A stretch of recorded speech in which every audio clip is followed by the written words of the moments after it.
അപ്പോൾ hello guys, നമ്മൾ പെട്ടെന്ന് തന്നെ വണ്ടീൻ്റെ ലൈറ്റ് സെറ്റിങ് നമ്മൾ പെട്ടെന്ന് തന്നെ കൺഫേം ചെയ്തിട്ടുണ്ട്. നമുക്ക് ഇത്തിരി കളേഴ്സ് അവൈലബിളാണ്. നമുക്ക് കളേഴ്സിലോട്ടൊന്ന് കാണിച്ചു തരാം. സ്വിച്ച് വരുന്നത് ഇവിടെ ഇതാണ് സ്വിച്ച് ബട്ടൺ. ഫസ്റ്റ് കേൾക്കുമ്പോൾ നമുക്ക് ഈ ബ്ലിങ്ക്സ് ലൈറ്റ്സ്,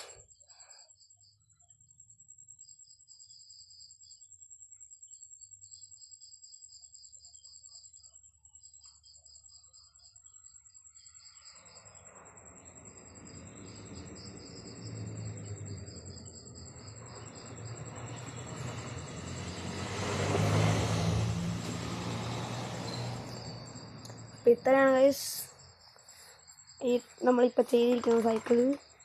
ലൈറ്റ് നമ്മൾ ലൈറ്റ് സെറ്റാക്കിയിട്ടുണ്ട്. അതിൽ 2 ബാറ്ററി ഇട്ടാൽ നമുക്ക് ലൈറ്റൊക്കെ കത്തും. അപ്പോൾ വീഡിയോ ഇഷ്ടമെങ്കിൽ ലൈക്ക്, സബ്സ്ക്രൈബ്.